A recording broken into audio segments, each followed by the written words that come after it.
우리가 사실 모르는 내용은 아니었고 다 아는 내용인데 그 감성적인 면과 디테일적인 면에서 좀 더 모르는 말씀을 좀 해주셨어요. 이 정리를 해보면 결국 외과가 살아나기 위해서는 1번은 수가, 2번은 시스템, 전원 시스템을 포함한 3번은 워라밸이거든요. 토론자분들께 부탁드릴 거는 이런 세 가지 관점에서 수가, 시스템, 워라밸 이 세 가지 관점에서 발언을 카테고리적으로 좀 해주시면 좋겠습니다.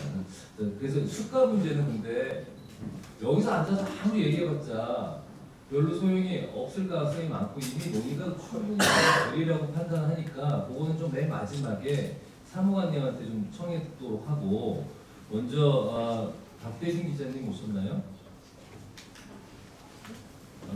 제가 이 기자님들한테 박대진 기자님 네. 지금 의사가 아닌 입장에서 네. 우리가 이런 얘기를 많이 했는데 앞으로 나와주시죠. 예. 의사 직종이 아닌 입장에서 또 이제 전문 기자의 입장에서 우리가 생각하지 않는 그런 제안을 좀 해주신다면요. 말씀을 정말 많이 듣고 어떤 말씀을 드릴까 이제 고민을 많이 했었는데 사실 이제 기승전 수가 뭐 말씀을 하셨는데 사실 이제 수가에 대한 부분은 잘 아시겠지만 전 국민 의료화가 되면서 우리 외과 선생님들이 진료실과 수술방에서만 머무르고 계시는 동안에 그냥 수가 얘기하면 너무 네. 이게 길어지니까 네. 우리 의료 시스템하고 집중화를 네. 포함해서 그 다음에 워라밸에 대해서 네. 그 얘기부터 먼저 하는 게 좋겠습니다. 알겠습니다. 일단은 저는 지금의 상황을 조금 극복을 하기 위해서는 외과 선생님들이 제도권 내에 인력 기준이나 이런 부분에 많이 포함이 되시는 부분이 좀 중요하지 않을까 생각이 됩니다. 왜냐하면 재활이든 응급이든 예전에 좀 비인기하고 어려웠던 과들도 어떤 특정한 제도나 정책들이 세워졌을 때 그 제도권 안에 반드시 이거를 하기 위해서는 이 인력 기준 안에 이러이러한 분들의 몇 명 이상의 전문의 채용해야 된다. 이런 식의 인력 기준 안에 포함이 되면 그 기준을 충족시키기 위해서 일선 병원들은 선생님들을 모시려고 하게 되겠고 그러다 보면 자연스럽게 좀 배우나 이런 부분에서 좀 개선이 되면서 자연스럽게 좀 선순환 구조에서 조금 전반적인 근무 여건이나 이런 부분이 개선되지 않을까 그런 생각을 가졌습니다. 좋은 말씀 감사합니다. 사무관님 그런 계획이 있으신가요?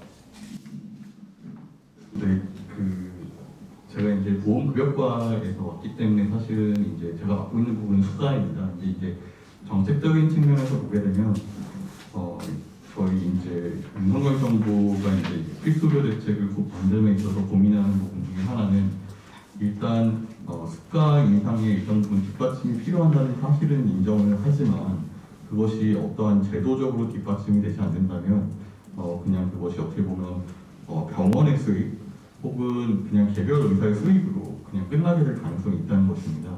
그래서 이제 앞에 기자님께서 말씀을 해주셨지만 사실 제도가 굉장히 중요한데요.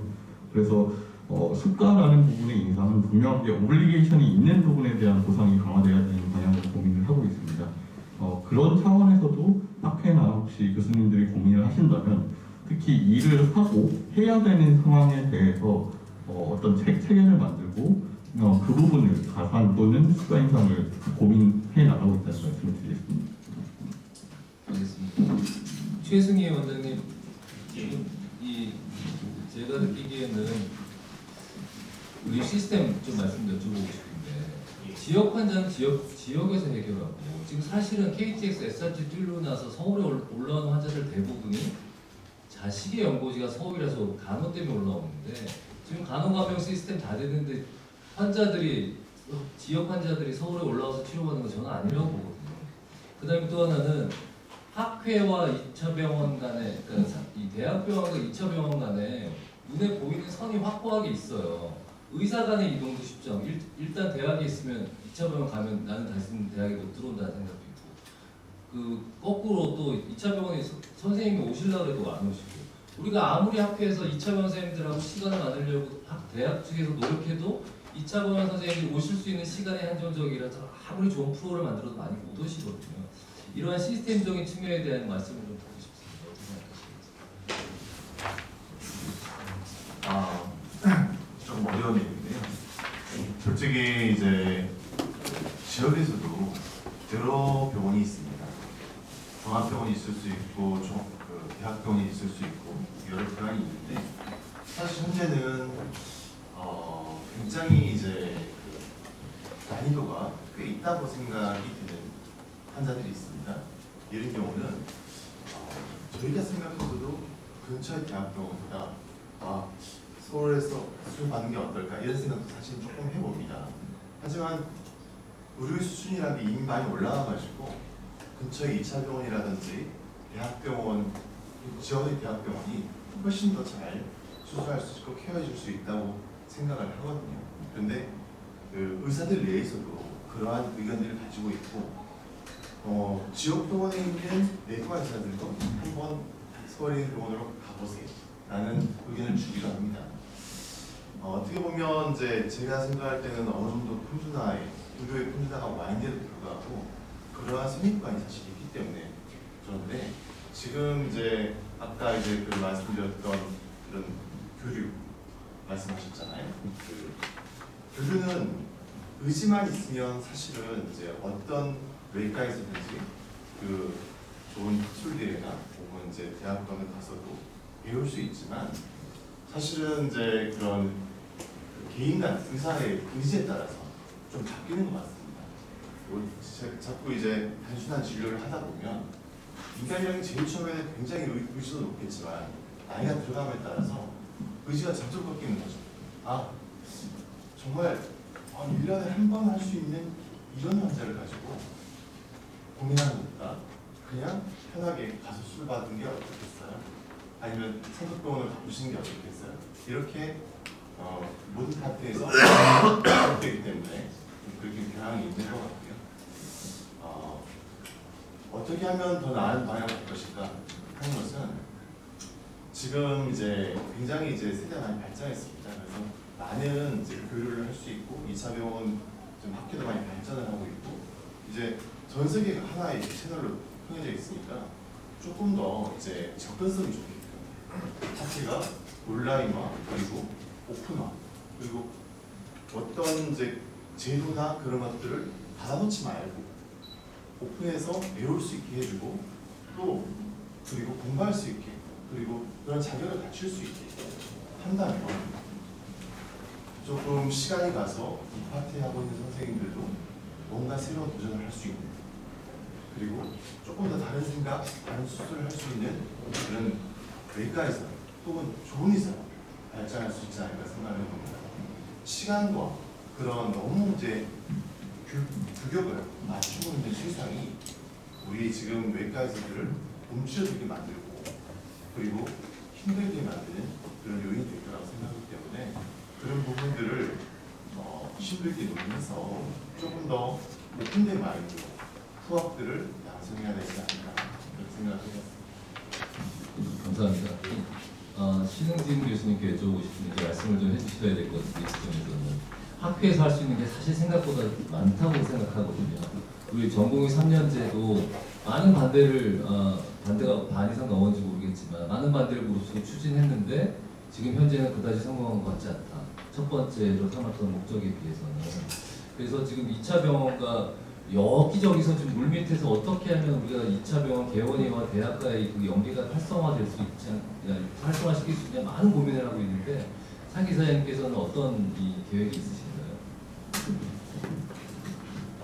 사실 아까도 잠깐 말이 나왔습니다만 의료전달 체계가 현재 상황으로는 안 됩니다. 의료전달 체계 자체를 제대로 작동할 수 있도록 이거를 제도를 바꿔야 되는데요. 그 누구나 다 합니다. 의료전달 체계를 제대로 해야 된다는 거를 왜 안 되느냐? 그러면 국민들이 사실은 불편해지겠죠. 2차 갔다 2차 갔다 상급으로 가야 되면 그거를 정치인들은 선거에서 국민들의 불편함으로 제도 개선을 알면서도 좀 못하고 있는 게 오랫동안 지속되어 온 지금 그 결과로 현재 거의 다 환자들이 의료 쇼핑 또 원하면 어디나 갈 수 있는 이런 지금 기형적인 제도가 됐는데 이제 이런 거를 좀 의료계에서부터 나서서 적극적으로 의료인들 체계를 낼 것이라고 생각을 하고요. 상업종합병원에서도 그 경증 환자가 오는 거 굉장히 지금 골치 아픕니다. 사실 잘 아시겠지만요. 그런 평가에서도 문제가 되고 있고 또 많은 그런 경증 환자들 때문에 그 한정된 자원이 계속 거기에 소모가 되는 정말 중한 큰 수술에 집중을 해야 되는데 이런 단순한 이 경증과 이식설명에서 충분히 할 수 있는 이런 질환에 대해서 이 한정된 자원이 계속 사용이 되다 보니 여러 가지로 문제가 있다는 걸 다 알고 있습니다. 의료계에서는. 그래서 이거를 조금 더 의료 전달 체계를 제대로 갖출 수 있도록 노력을 해야 될 것이고 학회 차원에서도 그걸 좀 집중적으로 계속 거론할 예정입니다. 그리고 전공의 3년제에 대해서는 사실 뭐 의견들이 많은 것을 잘 알고 있습니다. 그러나 지금 시행된 지가 아직 불과 몇 년 안 됐기 때문에 조금은 더 결과를 보고 피드백을 해야 되지 않을까 생각하고 있습니다. 네, 감사합니다. 저도 질문 하나 드리고 오늘 많은 얘기가 나온 것 중에요. 전공이 이제 수련 3년이 아니고 이제 이것을 대학병원에서 하는 거를 1, 2차 병원에서 어느 정도 교류를 하는 것이 낫지 않느냐 그런 얘기가 많이 나왔는데 대학에서는 그래도 전공했으면 좀 단기기라도 편하니까 안 내보내려고 하는 그런 취향이 아닌가라고 하는데 그에 대한 의견은 어떻습니까? 지금 연계 수련이라고 해가지고 지금 공립대들은 이미 이제 그거를 출범을 했습니다. 그 지방 공립대를 중심으로 인근에 있는 공공의료원들과 그 전공의 로테이션을 이제 하겠다라고 얘기를 했는데 사실 그 수련에 있어서 그 대학병원에서 배울 수 있는 질환이 있고 또 1, 2차 병원에서 배울 수 있는 질환이 있기 때문에 당연히 순환해서 하는 거는 저는 동의를 합니다. 찬성을 하는 입장이고요. 제가 그 스웨덴의 카롤린스카 대학으로 연수를 다녀왔는데 여기는 200만 시에 의과대학이 2개가 있고요. 여기 외과 전공의들이 200만 그 스톡홀름에 있는 각 병원을 다 파견 나갑니다. 그래서 정작 카롤린스카 병원에는 레지던트가 한두 명밖에 없어요. 물론 이제 거기는 거의 90%가 국공립병원이고 정부에서 급여를 받는 형식의 어떻게 보면 그 사회주의 의료이기 때문에 그게 이제 가능하겠지만 문제는 뭐 우리 병원 전공이니까 우리 병원에서만 근무를 해야 되고 뭐 이런 이제 개념을 좀 바뀌어야 되지 않을까 생각합니다. 좋은 말씀 감사합니다. 절대적으로 동의하고 이번에는 의협신문 최승환 기자님 있으시죠? 계실까요? 예. 네, 앞에 좀 나오시고요. 의협신문에 계시니까 이제 여론적인 입장이나 또 의사 측면의 이 두 가지 면을 가장 잘 알고 계실 거라고 예상을 하는데 저는 이런 생각도 해봤어요. 중장기적으로는 지금 정부에서도 그렇고 좋은 방향으로 나가리라고 기대하고 믿고 있는 상황인데 당장 우리가 단중기적으로 해결이 안 되는데 제가 그냥 이렇게 쉽게 생각하면 우리가 의대생을 많이 뽑아서 외과로 더 많이 유입을 한다? 이건 직업 선택의 자유도 있고 억지로 하는 건 말도 안 되는 얘기고 의대생을 2배로 지원한다고 해서 지금 150명 이상 외과 지원하는 게 늘겠느냐? 그렇지 않다고 보거든요. 그러면 한국말 시험을 도입해서 이미 외국에서 외과 전문의를 딴 사람들을 수입해가지고 인류에서 어느 정도 한시적인 면을 두고 하면 이거 국가적인 환기도 되고 좋을 것 같은데 이런 외과적인 어려움을 여론적으로 어떻게 좀 홍보를 해서 국민들이 심각성을 좀 인지를 해야 될 것 같은데 그런 방법은 없으신가요? 굉장히 어려운 문제이십니다.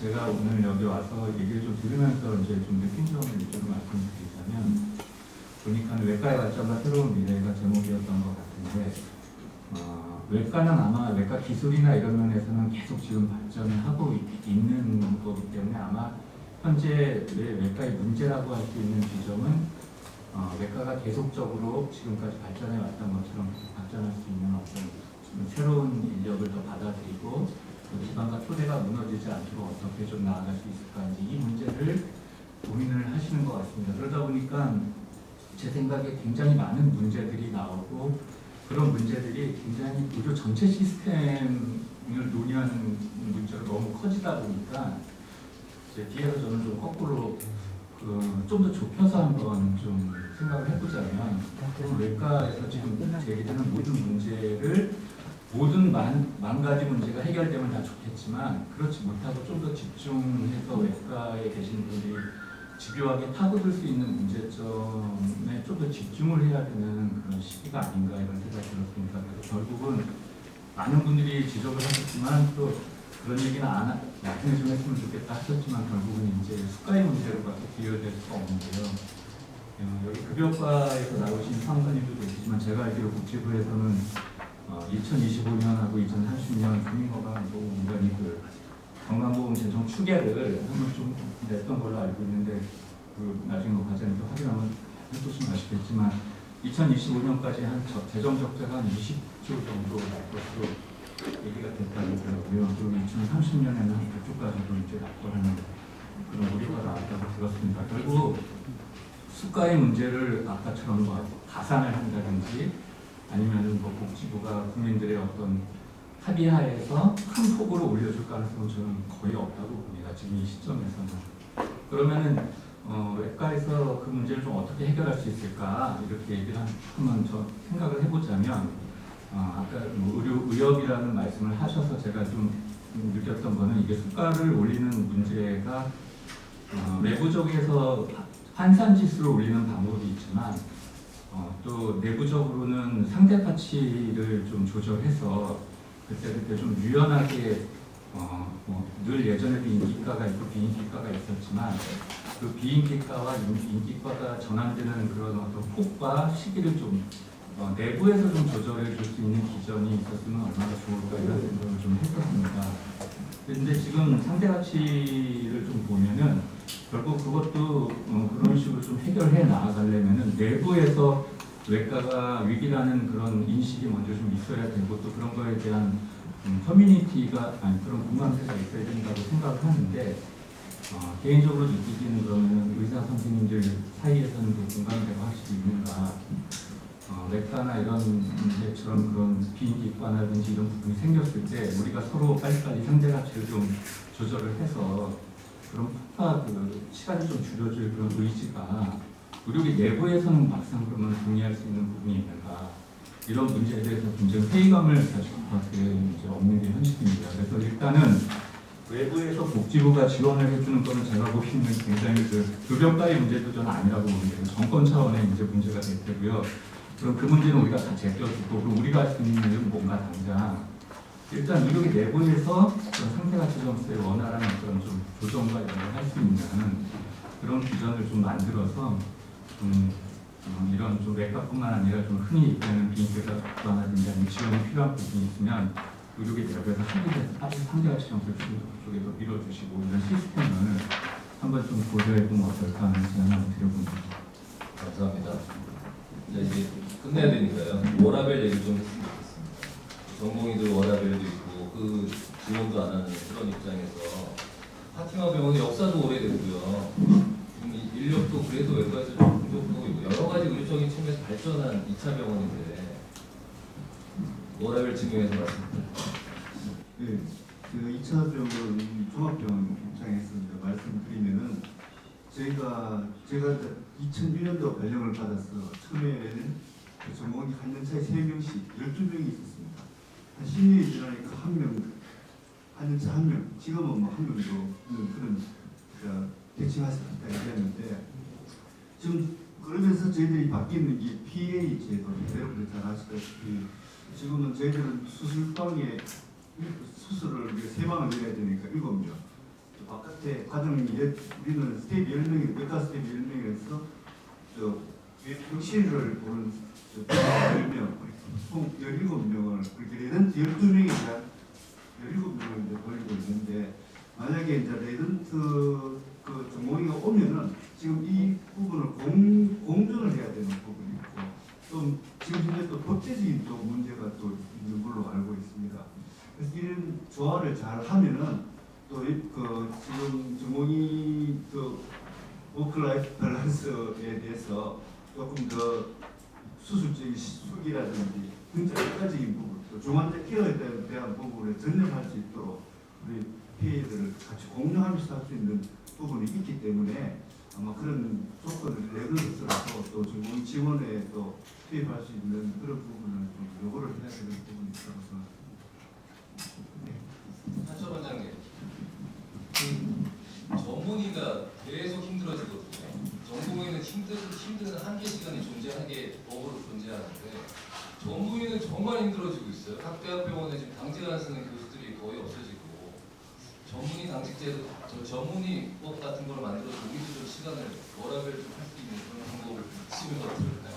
워라밸, 전문의 워라밸에 대해서 잠깐 말씀해 주시죠. 저는 이제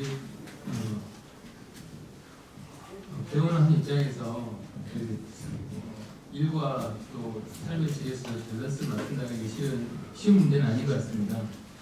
결국은 저뿐만이 아니라 옆에 있는 동료 그리고 제 주변의 가족들 생계 수단이기 때문에 워라밸을 맞추기 좋겠지만은 제가 실은 여기 오늘 오면서 저희 이제 학회 이사장님 그리고 학회에서 중진으로 계시는 이야기 교수님들에게 좀 제 개인적인 바람을 생각을 한번 말씀드리고 싶었던 게 저희 병원은 종합병원이다 보니까 이렇게 외과 특성화 시켜가지고 전문 병원을 하지 못하고 있습니다. 그러면 이제 할 수 있는 게 결국 KPS나 SRT도 아까 얘기가 나왔지만은 이걸 타고 갈 수 없는 환자들을 저는 보려고 생각을 했거든요. 결국은 이제 응급 환자라고 저는 생각을 해서 저희 병원은 응급실을 운영을 하고 또 제가 수술한 환자들이 벤틸레이터를 걸고 CRRT를 돌리면서 그러면서 환자들이 결국은 전 지역의 광주에서 서울로 갈 수 없는 환자들 이런 환자들을 이제 보려고 노력을 했는데 지금 수년 전부터 이제 응급으로 관련되는 환자들이 병원을 돌다가 이제 사망하는 사고가 생기면서 전국에서 이제 순환 당직제라고 하는 시스템을 하고 있습니다. 20개 중증 질환에 대해서 하고 있는데 저희 병원은 8개 질환, 외과 2개 질환을 포함해서 하고 있습니다. 그래서 여기에 대한 문제점도 뭐냐면 저희 병원이 이제 포함해가지고 광주에 있는 이제 종병 한 6군데하고 그리고 저희는 이제 3차 병원이 2군데가 있는데 이 메이팅을 해가지고 이 당직을 돌리게 됩니다. 하루는 전남대, 또 하루는 조선대, 그리고 이제 그 아까 6개 병원이 이제 6일마다 돌아서 가는 시스템인데요. 결국은 지금 한 4년 정도 이 시스템에 참여를 해봤는데 1년에 한 2개나 3개 정도밖에 응급 환자가 오지 않습니다. 거의 대부분 95% 이상이 저희 20개 중증질환의 대부분은 대학에서 다 흡수를 하게 되고 결국은 그 응급 환자들이 내원하게 되면은 거기서 나오는 인센티브는 결국은 이거를 응급 환자에서 잘 이렇게 분배하고 확장하는 목적이었는데 결국은 그 인센티브는 다 3차 병원, 대학병원으로 집중이 되고 있는 상황입니다. 얼마 전에 제가 이제 그 환자 한 분이 해모를 대학에서 수술하시고 나서 이틀 있다가 페인 때문에 오셨더라고요. 근데 매드를 봤더니 21일치 약을 주셨더라고요. 모르겠습니다. 저는 도저히 그 환자, DRG 환자 수가에서 퇴원약 20일 준다는 건 저는 도저히 상상을 할 수 없었는데 아예 환자가 태어나고 3주 동안 외래 팔로우를 할 수가 없는 환자거든요. 근데 문제는 환자가 아파가지고 결국은 다시 연고지 병원 가까이 온다는 거죠. 이 환자가 처음에 대학에서 헤모로이드 했던 게 맞았을까라는 생각을 하게 됐죠. 그래서 저는 생각할 때는 실은 이제 저는 이제 우리가 정책에 대한 전문가도 아니고 수가에 대해서도 이렇게 제대로 파악은 못하고 있습니다. 하지만 여기 계신 또 학교에서 이렇게 목소리를 내실 수 있는 분들이 후배들과 같이 또 옆에 있는 종합병원과 같이 갈 수 있으려면은 아까도 이야기 나왔던 그런 제 입장에서 응급 환자 저희는 워라밸을 생각하지 않거든요. 제가 지금 이제 후배 3명하고 같이 외과 4명이 이제 올해 근무를 하고 있는데 아까 말씀드린 저희는 주변에서 혹시라도 이제 복막의 환자가 왔다 그러면 밤에 나가서도 수술할 그런 생각도 있고 그렇지만 환자들이 대부분 3차 병원으로 또는 119가 태워서 환자 보호자가 동의하에 이렇게 가버리기 실정이거든요. 그래서 실제로 이게 응급의료 체계도 이게 3차 병원에서 환자가 접수가 되고 그렇게 시스템이 가게 되면 이게 2차 병원으로 내려올 수가 없는 현재 상황이다 보니까 충분히 그런 부분에 있어서도 주변의 병원에 같이 배려하고 공유할 수 있다 그러면은 환자의 어떤 생명의 수도 안전 또 주변에 있는 병원들 뭐 저 같은 경우는 그런 환자들을 워라벨 생각하지 않을 수도 일을 할 수 있는데 저희는 지금 4명이라는데 워라벨은 충분히 저뿐만 아니라 그들을 워라벨은 충분히 이 정도는 좋지 않나 그런 생각을 하고 있거든요. 뭐 김철 중선생님이랑 최나영 선생님 전문의가 되면 워라벨 생각 안 하는 거 괜찮겠어요. 두 분 말씀 듣고 마치겠습니다. 그래서 결국은 수가 얘기를 안 한다 해도 수가 얘기로 넘어가고 결국 수가 얘기로 넘어가면 의사들 내부에서 그 퍼센트를 외과 쪽으로 양보하는 수밖에 없다. 이제 이렇게 얘기가 되는데 그거 불가능하다고 보잖아요. 모든 사람이. 그렇다면 복지부에서 우리 지금 외과 필수 의료를 살리기 위한 예산 확보는 다른 방법을 생각하고 계신 게 없나요? 네, 되게 중요한 지적이시고 아까 이제 그 최승원 기자님께서 말씀하신 부분하고 맞닿아 있는데 제가 이제 행렬수가를 맡고 있고 이제 그 의과 내에서의 어떤 포괄수가는 다른 형태를과 그다음에 기본 진료를 제외하면 행렬수가가 27조 정도 됩니다. 근데 이제 제가 그 27조를 혼자 맡고 있거든요. 복지부에서 맡고 있는 사무관 한 명입니다. 근데 이제 사실은 이 행위벌수가를 개선한다는 노력을 의사가 어떻게 접근하는지를 바라보시면 가짜 도생이라는 말이 딱 맞습니다. 그러니까 설사 이제 여기 계신 외과만 해도 어퍼시아이, 오버지아이, 헤파토빌리아이 다 따로 와서 우리 수가 재분류 해주세요. 치료제로 기준 이거 개선해주세요. 이렇게 말씀하실 수밖에 없습니다. 근데 이제 그런 식의 개선은 사실은 이제 뭐 단기적으로 2, 3년의 효과는 낼 수는 있겠지만 사실은 GS 혹은 그 서저리 파트 전체에는 사실 큰 도움은 안 된다고 생각을 하고 지금 수술 유형이 차지하는 비중이 전체 진료비의 한 7% 내외입니다. 그러니까 사실 이제 수술이 저평가되어 있는 건 맞는데 그러면 이 수술 수가를 어떻게 올릴 것인가라는 부분에 있어서 사실 개인적으로는 이제 미국처럼 이제 어느 정도 의원 내에서 혹은 의학회 내에서 그 부분이 좀 어떻게 보면 자정화되고 합의가 될 수 있으면 좋겠지만 사실 그 부분이 어렵기 때문에 일정 부분 그 부분 공이 정보 내지는 어떤 다자 협의체로 넘어와 있는 상황이고요. 일단 아까 이제 기자님께서 말씀하신 것처럼 수가 올리기 굉장히 어렵습니다. 근데 이제 올리는 명분은 사실 그냥 우리가 힘들다 중요하다라는 것보다는 어떤 제도적인 부분과 연계했을 때 가장 설득력이 있고 그 다음에 재정의 어떤 지원 가능성이 높다는 말씀을 아까도 드렸는데 일단 기본적으로는 다들 힘든 상황이긴 하지만 조금 그 외과 내에서 그래도 더 힘든 분야부터 조금씩 접근을 일단 하기는 해야 됩니다. 예를 들면 CS나 NS는 이번에 필수를 하면서는 그 부분이 명확하게 어느 정도 내부적으로는 정리가 되셨습니다. 그러니까 예를 들면 클리핑어 같은 어떤 뇌내 수술 먼저 하자 혹은 CS에서는 라이섹션 먼저 하자 이렇게 좀 정리가 되고 있는데 사실은 만약에 외과 내에서도 어떤 지금 캔서라는 수술보다는 실제 조금 더 고생하는 부분에 대한 로딩을 먼저 접근하자 뭐 이런 사실은 방향성을 좀 잡을 필요가 하나 있을 것 같고요. 두 번째는 재정을 어디서 가져오냐입니다. 저희가 지금 진료비가 굉장히 급증하고 있는 나라인 건 여전히 맞고 이제 조금 있으면 OECD 평균 아직 약간 모자라지만 그 OECD 평균에 다다르는 게 아마 1, 2년 내일 텐데 그러면 보험료를 올리자거나 하는 얘기를 꺼내기가 굉장히 어려워집니다. 그러니까 이 총 진료비가 어떻게 이 디스트리뷰션 하고 있나를 선생님들께서 관심 있게 보셔야 되고요.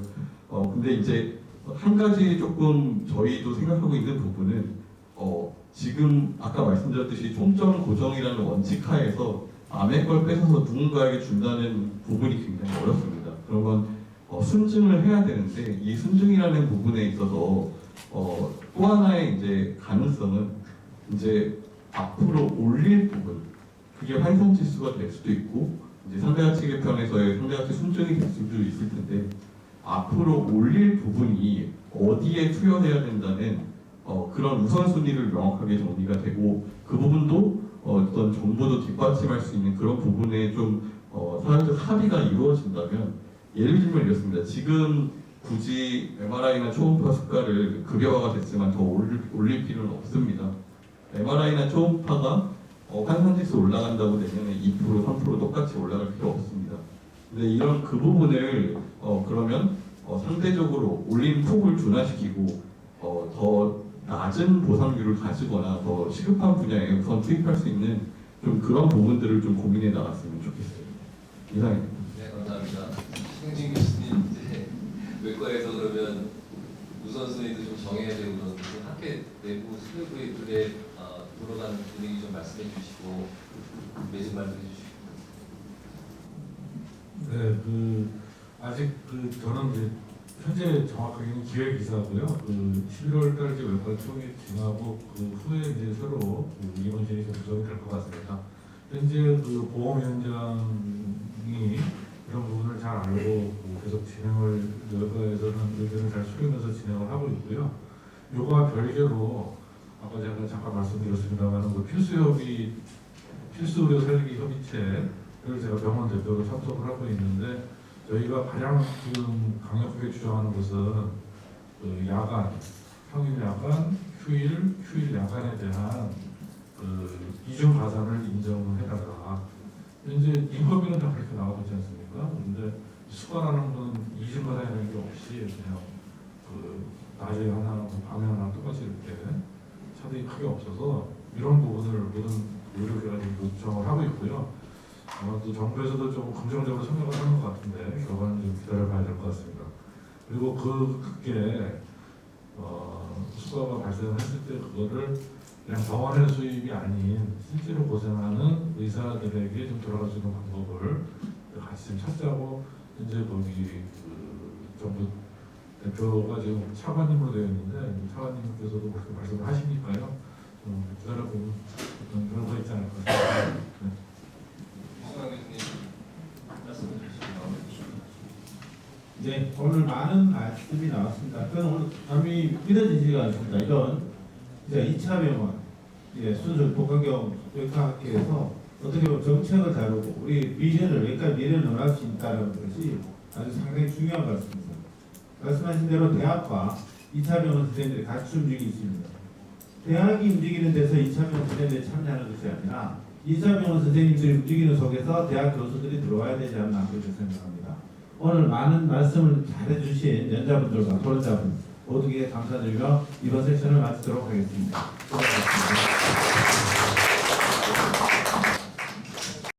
사랑 제일, 행복 제일, 건강 제일, 진주 제1병원.